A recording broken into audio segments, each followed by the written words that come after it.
Hi, my friends. Today I want to present you a new story. Enjoy watching it. 5 years ago, when my father took his last breath in the hospital, I held my mother's trembling hand and promised her one thing. She would never face life's storms alone. The grief in her eyes was like a mirror to my own, but beneath it was something fragile, almost childlike. I knew then that my career as a financial manager, my city apartment, even my relationship with Thomas, all of it, would have to be left behind. Jasmine, you don't have to. My mother had whispered through tears. I do, I told her, squeezing her hand. You took care of me. Now it's my turn. The first months were quiet, almost too quiet. The big old house creaked at night, and I could still hear my father's voice in the garden, calling for tea. My brother Derek visited once with flowers, left them in the kitchen, and disappeared before dinner. Amber sent a card with no return address. The care of our mother had fallen solely to me, and I wore the responsibility like armor. In those early days, I learned her grief came in waves. Sometimes she would recall a memory so vivid it would bring her to laughter. Other times, she would forget what day it was and stare at the front door, expecting my father to walk in. I kept her grounded, morning walks, her favorite crossword puzzles, fresh lilies in the living room every Sunday. Still, the sacrifices mounted. My savings dwindled. Job offers passed me by. When Thomas called one evening to ask if I'd come back to the city, I told him, she needs me more than you do. He didn't call again. The years blurred, each season marked by the changing leaves outside her window. But the bond between us deepened into something unshakable. I thought, naively, that this quiet life, though lonely, was safe. I didn't know the storm was already brewing far beyond our garden walls. I didn't know Amber would return, smiling sweetly, with a stranger named Clara at her side, and a plan that would shatter the fragile peace I had built. And I didn't know that keeping my promise would soon mean fighting for my mother's very life. It was a Tuesday afternoon when Amber's car pulled into the driveway for the first time in years. She stepped out in her pristine white coat, sunglasses glinting, the air around her thick with the scent of expensive perfume. But it wasn't Amber's sudden return that unsettled me. It was the woman following her. Jasmine, Amber said, her tone too bright. This is Clara. She's going to help with Mom. Clara's handshake was limp, her eyes sharp and calculating beneath a curtain of auburn hair. Something in the way she surveyed the living room, like she was cataloging valuables, sent a prickle up my spine. I can manage, I said evenly. I've been managing for 5 years. Amber's smile didn't reach her eyes. You look tired. Clara's a professional caregiver. This will be better for everyone. From the kitchen, Mom called out, Amber, is that you? Her voice was hopeful, trembling. Amber swept past me, ignoring my glare, and went to embrace her. Clara lingered, pretending to study the family photos on the wall. That night, I noticed the smallest shift in routine. Clara insisted on preparing Mom's evening tea, assuring me she had it covered. When I offered to help, she replied, why don't you get some rest? By Thursday, I found an unmarked bottle of pills in Clara's handbag while fetching her sweater. My stomach dropped. Later, I checked Mom's pill organizer. Some capsules looked different. I confronted Clara in the hallway. Where did these come from? I held up the bottle. Her expression didn't flicker. They're supplements. For relaxation. Supplements aren't kept in prescription bottles, I snapped. At that moment, Amber walked into the house. Stop harassing her, Jasmine. You've been under stress. Maybe you're imagining things. That was the first time in years my sister's words felt like a blade. As I lay in bed that night, the walls seemed to press in. Clara's soft footsteps passed my door, long after Mom had gone to sleep.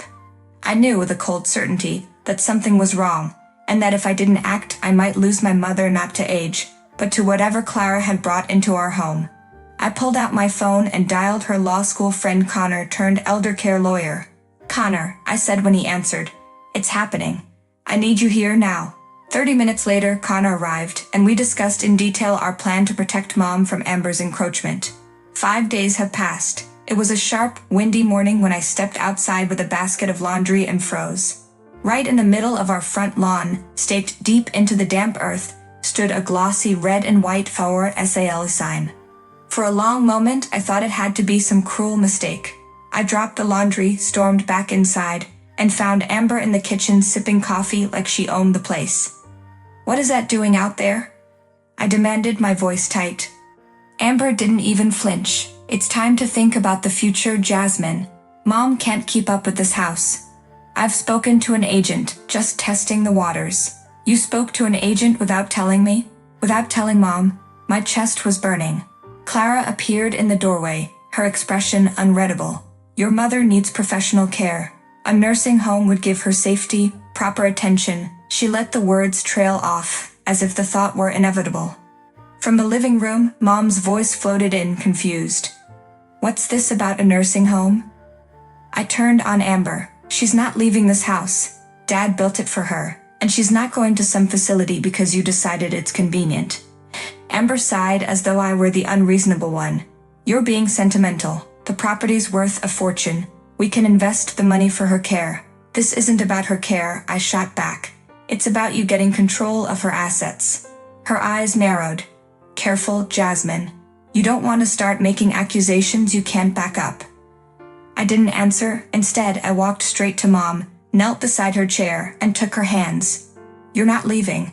Not unless you want to, and I'll make sure of it."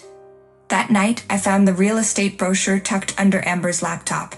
It listed the house as pending approval by power of attorney. My heart pounded as I realized Amber had been making legal moves behind our backs. This wasn't just interference anymore, it was a takeover. And if I didn't stop her soon, the house and Mom's future would be gone.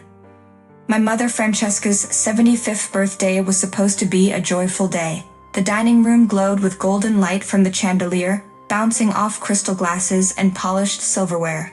I had been preparing for weeks, ordering the cake from Mrs. Langley's bakery, arranging the fresh lilies Mother loved. But I arrived at the community hall with my stomach in knots. Connor, my friend and now my fiercest ally, walked beside me carrying a leather folder, the kind that could ruin lives. The room glittered with balloons and a cake the size of a small table. Amber stood at the center, glass of champagne in hand, her smile a little too wide. Clara lingered near the gift table, scanning the crowd like she was guarding treasure. When everyone gathered for speeches, Amber took the mic first. "We're so grateful to have Mom here tonight," she began, her voice syrupy. "And we're excited to announce, pack your bags, Jasmine. The house is being sold, and Mom will move into a nursing home where she'll have proper care." "Not so fast," I said, stepping forward. All eyes turned. My heart pounded, but I kept my voice steady. "Before any announcements, there's something everyone here should know." Amber's smile faltered. "Jasmine, this isn't the time." "It's exactly the time." I motioned to Connor. He opened the folder and handed me the documents. Pharmacy reports showing sedatives never prescribed by Mom's doctor, and legal filings transferring power of attorney to Amber under suspicious circumstances. Gasps rippled through the guests. I turned to Mom. "They've been drugging you to make you appear incapable, so they could sell the house and move you into a facility you never agreed to." "That's a lie," Amber snapped, but Clara's face had gone pale. Connor stepped forward. "I witnessed the realtor's preliminary contract. It's all here in writing." Mom's voice trembled, but it carried. "Amber, how could you?" Amber's bravado cracked. "I was protecting our future." "No," I said, my voice low but firm, "you were protecting your bank account." The room fell silent except for the faint hum of the lights. I knew in that moment the war wasn't over, but I just won the first major battle. I gathered all the documents and filed a lawsuit against Amber. 2 weeks of court proceedings passed. The courtroom smelled faintly of polished wood and tension. Amber sat at the defense table, her once perfect hair pulled back into a tight knot. Clara slumped beside her. Neither met my eyes. Judge Ramirez's voice was steady but unyielding. "Amber Lowell and Clara Myers, you are hereby found guilty of elder abuse and financial misconduct.